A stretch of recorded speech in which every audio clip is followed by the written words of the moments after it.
Good morning, everyone. I'd also firstly like to acknowledge the traditional owners of the lands on which we stand today. IMARC 2022 takes place at Gomorrah, land of the Gadigal people of the Eora Nation, and we wish to acknowledge them as the traditional owners of the lands and waterways and pay our respects to their elders past, present, and emerging.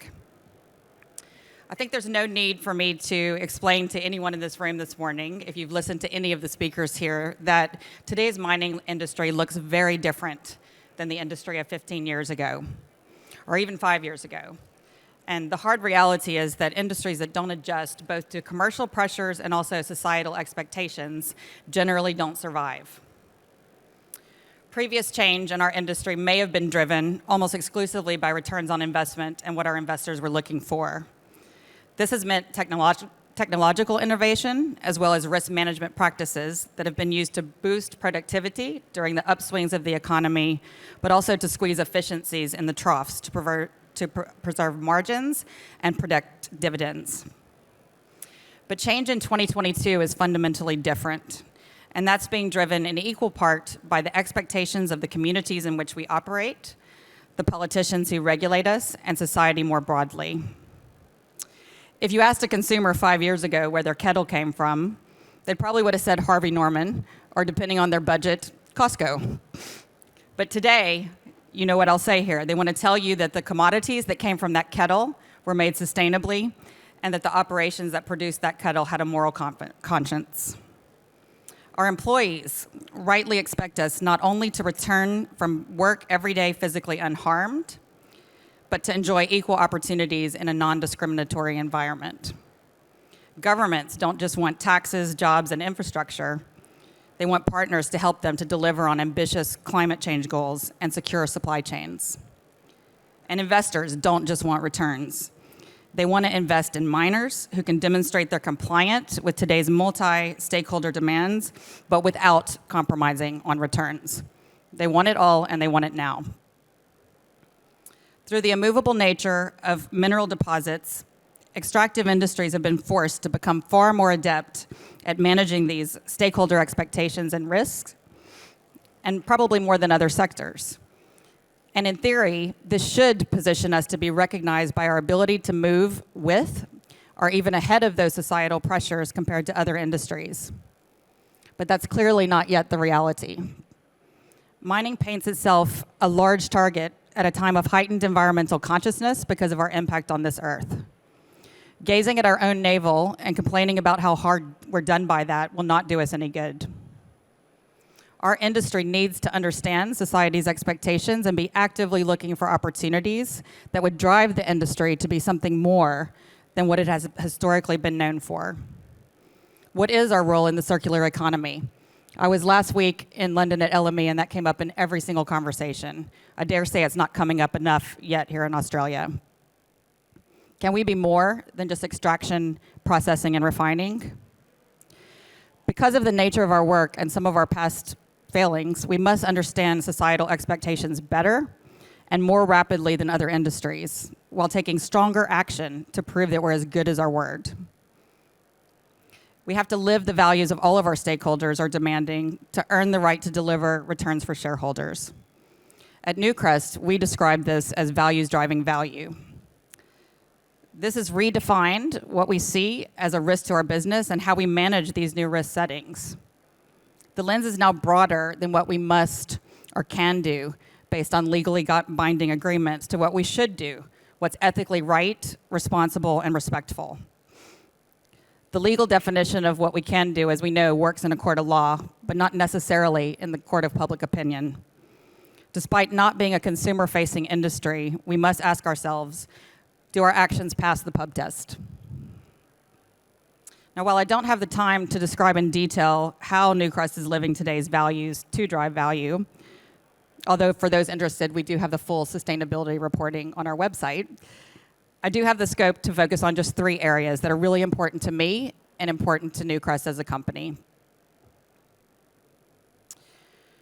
First, let's acknowledge that the culture of our industry has of late been in the spotlight for all the wrong reasons. Most recently, there have been a number of serious safety incidents in the mining sector here in Australia and overseas. And some of those have resulted in the worst possible outcome, which is the loss of life. Now, you'll pardon me if I get emotional for these next few sentences, but one of the most important measures of success has got to be a work environment where everybody goes home safe and healthy every day, and everybody actively contributes to the outcome.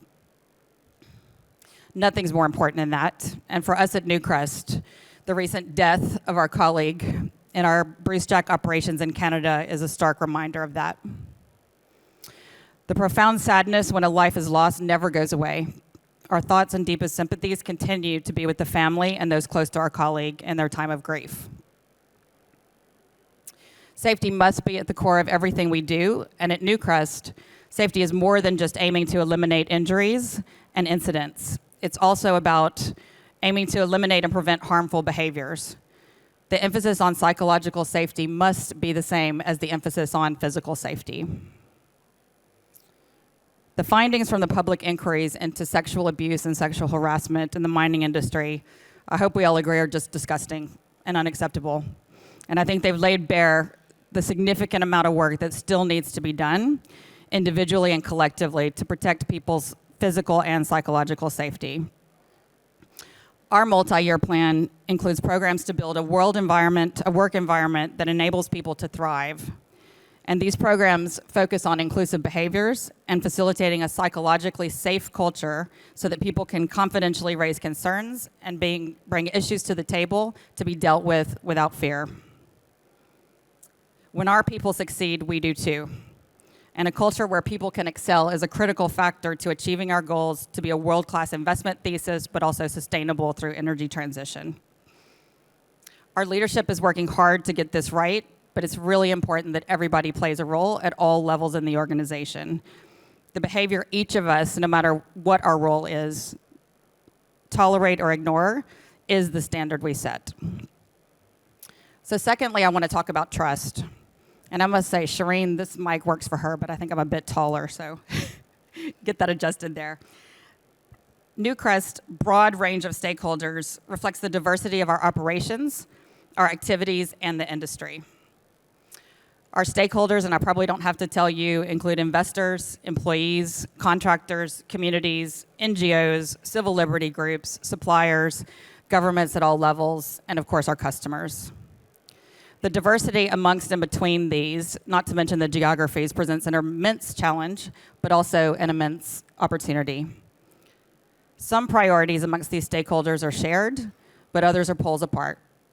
And while we work to involve our stakeholders in all decisions that affect them, using different engagement methods calibrated to those particular groups, there's one consistent tool that effectively works for all stakeholders, and that is transparency. It builds accountability, and it's only with transparency and accountability that you can really earn deep trust across those stakeholder groups. While this is a welcome opportunity and a step forward in corporate disclosure, the multitude of industry-specific standards, sustainability-linked accounting standards, and industry-agnostic ratings is creating redundancy, inefficiency of reporting, and frankly, overall confusion. And it's making it hard to know what the most relevant data is for each shareholder while maintaining the highest levels of transparency. The work that's underway to establish a common framework across these standards is not going far enough or fast enough. It's time for the convergence of sustainability standards into a single set of reporting guidelines for all stakeholders. Newcrest supports a much more aggressive approach, and that's being led by the ICMM to accelerate this process by working very closely with like-minded organizations to create one comprehensive framework of principles and standards and to refocus our sustainability teams on reducing emissions, reducing water use, improving biodiversity, and of course, rehabilitating sites and achieving net zero. It's this kind of leadership that will help our stakeholders understand what sustainable mining is all about in one common vocabulary. And finally, how do we dramatically and rapidly reduce our emissions? We all know this has taken the center stage of recent, and not only at the political agenda, but also at the corporate level. Next week in Egypt, COP27 will take place, and it will emphasize action over policy and how to fund the estimated $125 trillion that is needed to deliver on our targets for 2050. And yes, I said trillion. And I think that's something that people often want to overlook in terms of the total investment that's needed in a very short amount of time if we're going to achieve our goals, which I think we must. And no one can meet these targets without mining. First, we've got to challenge ourselves to become a carbon neutral industry ahead of 2050. Newcrest's commitment, like many others, is to reduce our carbon intensity by 30% per ton of ore treated by 2030 against a 2018 baseline. And I hope we'd all agree that if we can go faster, we should and we must. Technology has got to play a key role in this. There are several industries that have effectively used technology to improve efficiencies and drive down emissions. So let's not reinvent the wheel in mining. Let's beg, borrow, and steal with pride. We're preparing for key studies and trials as part of our Group Net Zero Emissions Roadmap. And this will deliver more projects like our Rye Park Wind Farm here in New South Wales, being currently built with 66 turbines and will produce around 1,200 gigawatt hours of electricity per hour. It's at the heart of our 15-year renewable power purchase agreement, and that will underwrite our electricity requirements for Arcadia operations once it starts in 2024. As we become less of the problem, we also have to become more of the solution. According to the International Energy Agency, total mineral demands for use in clean energy solutions alone is expected to increase by 300% by 2040 under a sustainable development scenario. By weight, mineral demand in 2040 is dominated by copper, graphite, and nickel. It makes sense for Newcrest to increase our focus on copper as we step up our role in addressing climate change. In a world of clean energy solutions, copper is crucial to more solar PV, to wind, bioenergy networks, EVs, and battery storage. But it's also important for hydro, nuclear, and concentrating solar power while playing a role in geothermal and in hydrogen. Copper is the enabler to an electrified world. The forecasts vary, but according to the Australian government research, 31.1 million tons of copper will need to be consumed by 2030, but only if it can be supplied, and there are many who argue we're behind on the investment that's required to support that. That's an increase of 26% on estimated 22 consumption, just to give you an idea of the magnitude of the growth that's needed in that short period of time. An S&P Global report this year further put 2050 demand for copper at 53 million tons per annum. And that is, we have to be on track to add in 28 years roughly the same level of copper production as in the last 122 years combined. The additional value that's derived from Newcrest's growing role as a copper supplier will be in its exposure to the copper price. Now, Goldman Sachs has speculated a copper price of US $13,000 per ton needed to encourage the exploration and development required to deliver the additional tons just for the 2030 demand scenario. And boy, do I hope they're right. In financial year 22, copper represented 24% of our global revenue in Newcrest, and we expect this to increase substantially in the coming years.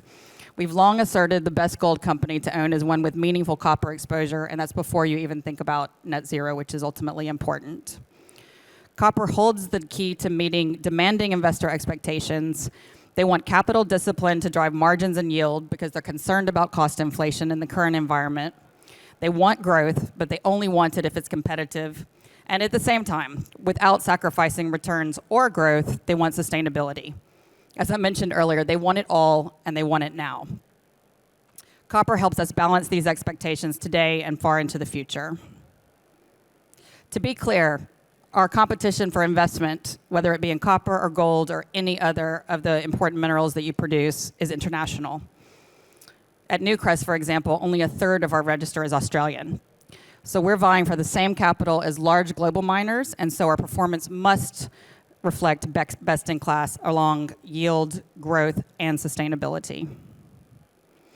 Our growth portfolio is also in line with this reality. Today, our portfolio of greenfield and brownfield development includes projects in Australia, in Papua New Guinea, and in Fiji. But we've acquired significant assets in Canada over the last several years, and we also have promising projects in Ecuador and Chile. These are gold projects, but most of them have a material copper exposure. So in conclusion, we must be able to demonstrate yield, growth, and sustainability simultaneously in an increasingly complex and volatile world, not only to be globally competitive today, but critically for the well-being of future generations. While engaging and partnering with various stakeholder groups to build trust and transparency to meet shared challenges and opportunities, we need to show proactive leadership without waiting for that consultation in defining and demonstrating sustainability for ourselves. That definition, as I've said, must be interconnected with our growth strategy, both in portfolio and in profit. The time for definitive action is now. Thank you, and I hope you all enjoy and benefit from the conference.